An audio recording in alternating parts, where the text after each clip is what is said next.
In one of the last videos, we were called out for not being a real motorcycle channel because we didn't feature enough Hondas. But today, that's gonna change because I found an extremely nice example of a 1980 Honda XL80. Now this thing is a cream puff. It is a true diamond in the rough. It is a beautiful example, and I can't wait to finally get it up on the table and work on something so nice. So let's get to work.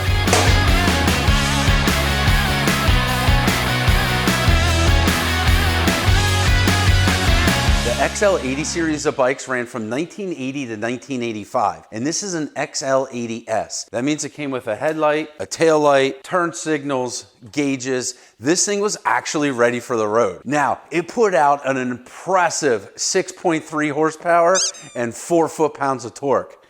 That's not a whole lot. But this thing is a really cool bike. This would have been the predecessor to the Honda XR series, which is by far one of the most popular dual sport series bikes in all time. I'm really excited to dig into this thing, so that's what we're gonna do. I got a box full of parts to go through. We're obviously missing the carburetor. Everything else looks to be intact. It does have compression. The engine is free. Let's look at the gas tank. Metal tank, the XL80s, or I wonder if all the XL models came with a metal gas tank. Okay, it's not horrible, but it's not great. Okay, so we have good tires. Like I said, everything here looks to be complete. The brakes all seem to be fine for now. The engine turns over. Yeah, and there's definitely some compression there. So we're gonna move right on to spark and fuel. What are the chances we have spark, Dan? It's gonna be a coin flip. Let's see what we got here. Key, that's good. Gonna need that. I'm gonna put that to run. Oh, it's a bummer. The light switch is broken here, the high beam switch. But everything else is pretty well intact, which is amazing for a bike like this. You see, a lot of times these just became the kids' bikes and they were falling over and crashing and doing stuff, and the lights were broken off, the turn signals were broken off, the gauges got removed. I can't believe this one here is actually as intact as it is. Spark, let's see if we have spark. See that? I saw it from here. Yeah, I didn't have to zoom in. Okay. No way. No way. See, you gotta do stuff like this every once in a while because it gets you excited and it makes working on bikes fun. At least I'm having fun. Are you having fun? So much fun. I did get a box of parts along with it. Let's go through that stuff. I believe we're gonna have to assemble a carburetor, see what other bits of doodads and what's it, snots we have. I'm gonna say this is it.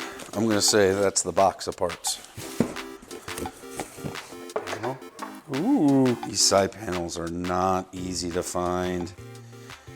Oh, there's all sorts of stuff in here. Brake shoes, horn stuff it says. There's the horn. Brake switch, spokes. We don't need those to run. Oil seal kit. I didn't see any leaky oil seals. Looks like we have an engine gasket kit. Seals and gaskets there. Spark plug, tool kit maybe. Some wires. I didn't see a carburetor yet. Oh, okay, here we go. Looks like exhaust gaskets maybe there. Flywheel key. Oh, there's a float needles there. Got a bag of screws and jets. Here we go. Here's a carburetor. There's a float bowl, and there's the carb body. Looks like that might want to be cleaned a little bit.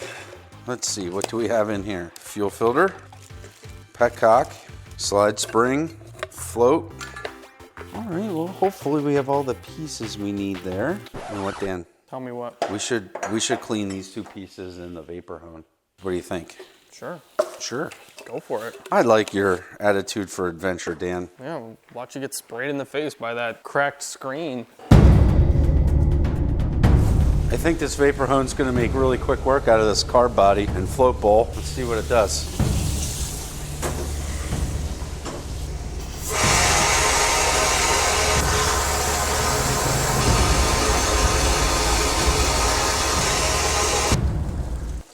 I'm loving this thing.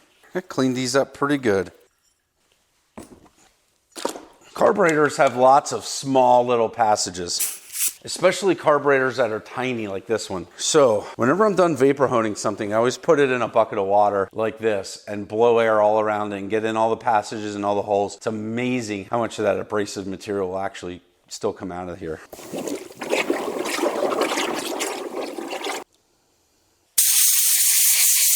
Just realized I didn't see a float bowl gasket while going through that stuff. Hopefully it's in there somewhere and I just missed it. Okay, so we need to figure out what all we have here. Some dirty floats. I think what we'll do is we'll just kind of clean as we go. We're going to still put these in a container with some water just to make sure that they don't have a pinhole and they actually float. So let's do that while we're cleaning everything else. Okay, so we know this goes there, we know this goes there, and we know that goes there. So here we have the mixture screw. That's a pilot jet. That is, or wait, maybe that's idle. And that one's mixture screw. And that should probably have the spring and a washer that we don't have. Main jet holder, that's the main jet. That's the float pin. This is the float needle. I did see here we have new needles, so we'll be replacing those. This is the drain bolt for the carb drain. This should probably have a gasket on it. I'm going to see if we can come up with some gaskets. Because right now, we're missing float bowl gasket. We're missing intake, the O-ring here for the intake. And we're missing a sealing washer for on this float bowl drain. Okay, that is... I could use a hair of a cleaning.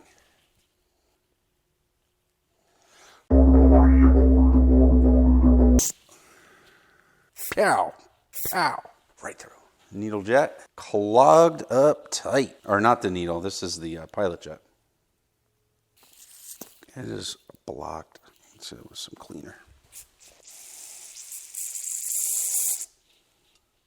None of that went through, if you were wondering. This one's really giving me fits.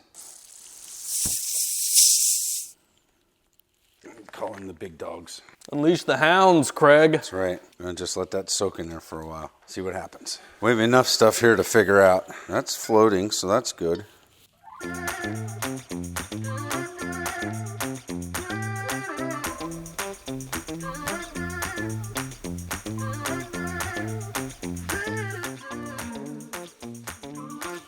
So then next goes the main jet holder and main jet. And that gets tightened down. Okay, this is the idle screw. So that goes here. This is the mixture screw, but that needs to have a washer and an O-ring, I believe, on the end of it. Okay, well, let's see here if we can put this choke assembly together. I know that goes through there. Let's clean that up a smidge.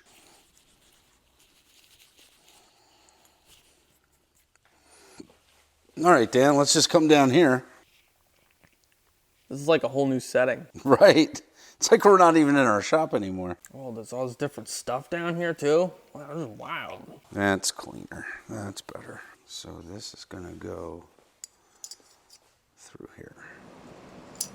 Okay, so this goes down that way. I have a feeling this comes in here to lift that up and down. Yeah, see that piece is all peened over. See how it's peened over? Those peens are what's holding this little strap into place. So that means I need to try and get this in there. This comes through here.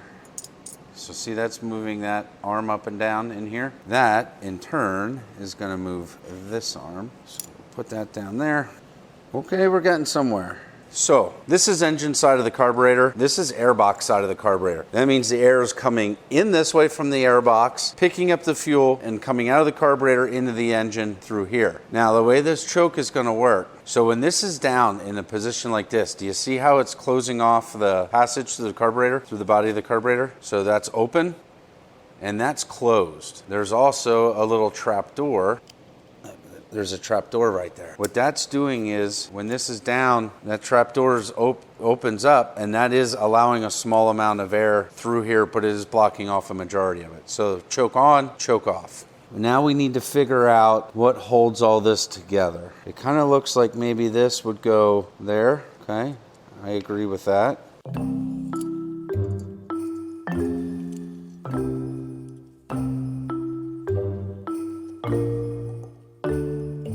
That's a working choke.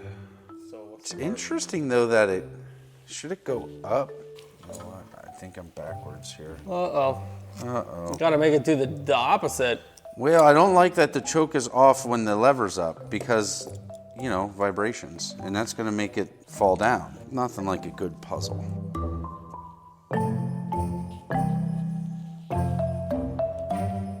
Yeah, now down is up.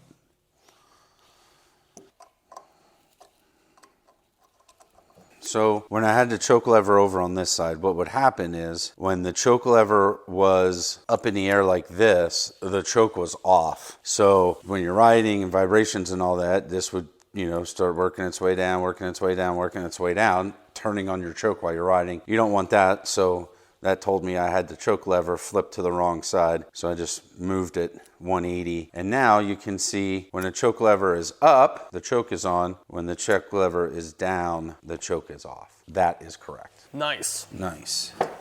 Okay, so we have a new float needle like that. And then our float, now that's gonna sit down in there. Okay. All right, that's all looking great. Let's see if our pilot jet is unclogged now. It's been soaking for a little bit.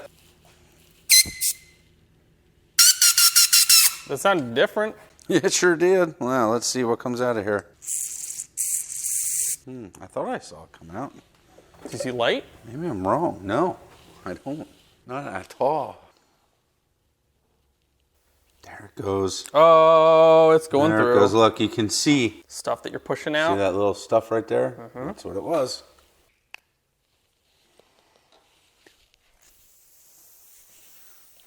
There, see? Oh, there it goes. All right, now I'm seeing light. Pilot jet, clean.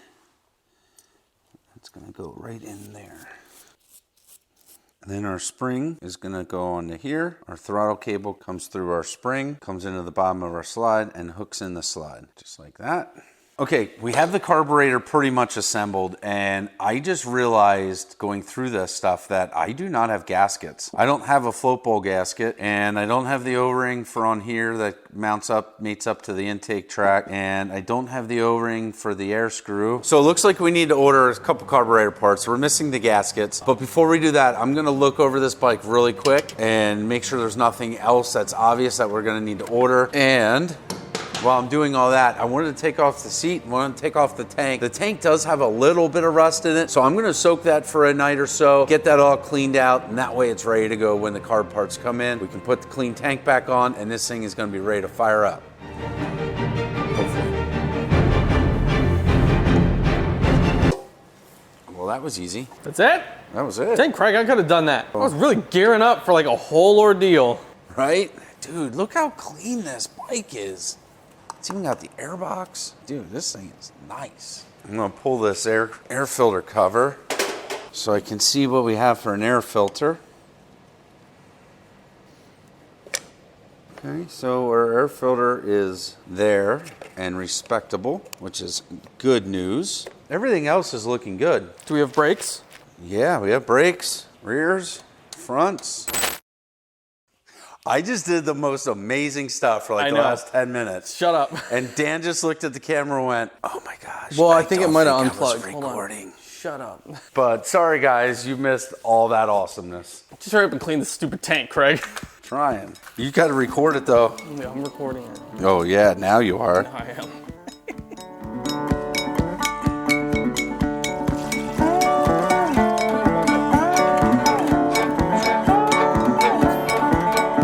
We're gonna check on that in the morning. We still got other work to do. No, actually we don't until parts come. I was just lying. But tomorrow. Now we got our float bowl gasket. Finished putting this carburetor back together. And we got our new O-ring for there. Choke off. I think we're gonna need a little heat on this air boot.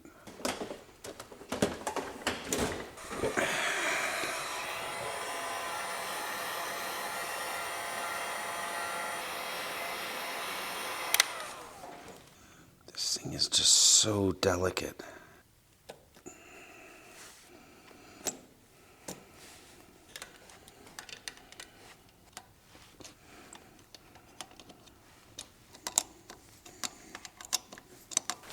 Okay, those are good and tight. Goes in there, then the spring.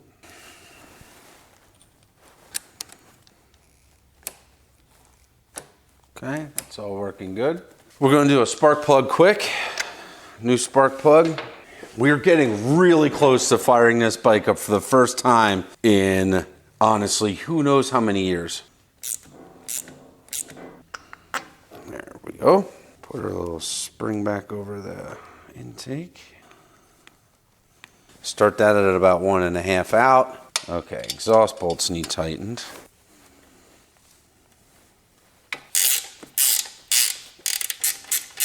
That's all looking good. Should be all right there with the clutch. Okay, so tank. We've had the tank soaking for a few days now because there was some rust in it. I'm gonna go get the tank. We're gonna drain it out, rinse it out really good and see what it looks like on the inside. I did a good job putting these rubber caps on. How many times used is that evaporust? In a tank, I think it's twice. Is this the second or third time? Second, but the tank looks like new on the inside. Did it really work that well? Yeah, wait till you see it. All right, Craig, I want this tank so clean I can drink out of it. Look at that. How nice is that? That's pretty nice.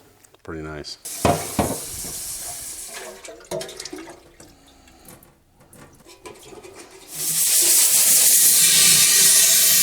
And now we take some denatured alcohol.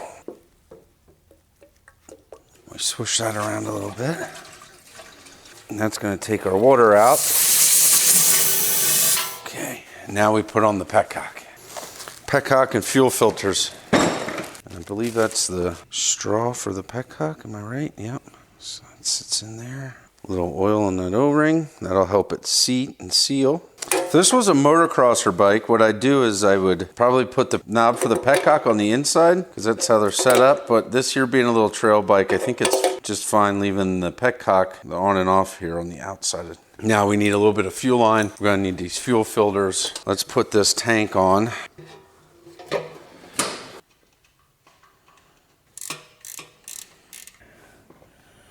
And then the seat can go back on.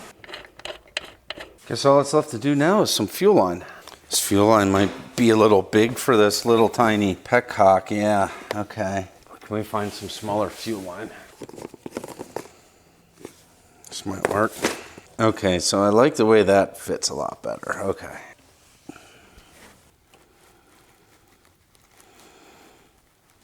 Okay, that's nice and tight. I think these fuel filters are too big. Maybe I can make that work. We'll see. I'm gonna have to order some smaller fuel filters. This is all gonna probably be temporary, just so we can get fuel through the system and make sure it's gonna run. Gonna have to get a smaller fuel filter, just because the petcock line coming out of the petcock is really small. So I had to use the 5mm fuel line, but I have a 6mm fuel filter. But this should be okay for testing purposes. I know we do a lot of sketchy stuff and whatever, but this bike here is really nice, and I'm doing it for a buddy, and it's gonna be just right when he gets it back. I don't know, Dan, now we add gas and see what happens. Oh boy.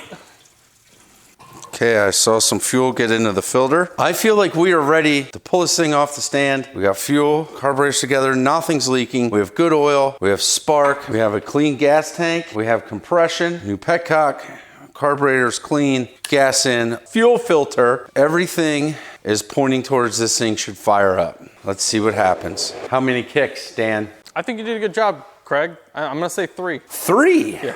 Wow, okay. Yeah, I'm super confident this time. I'm more confident than you are. What do you say? 3 kicks? Yeah, let's see. I'm gonna go 5. All right. So we're gonna give it a couple little primers. Okay, ready? Ready. No way. No way. Yo. One kick?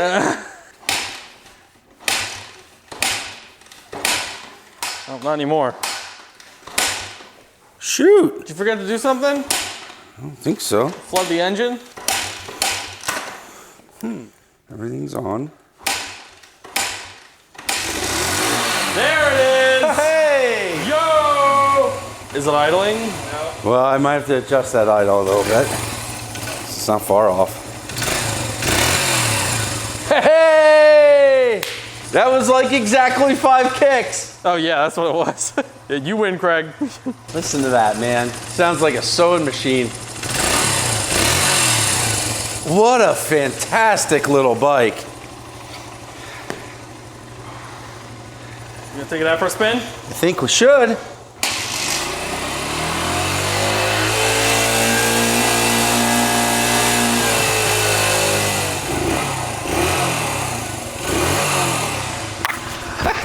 I love this thing. I didn't even ride it yet. Let's fling open that door. Let's do it.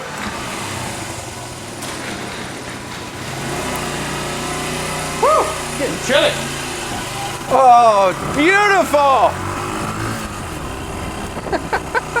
Brakes work and everything. Look at that. What an amazing little bike.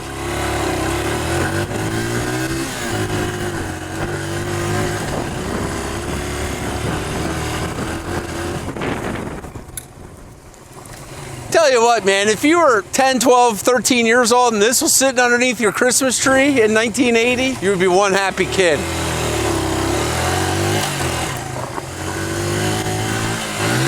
Neutral. How cool. What an awesome little bike, man. This thing is as cool as it gets. I'm stoked. Thanks for watching. Check out this video right here or this one right here. I know you're gonna love them. Later.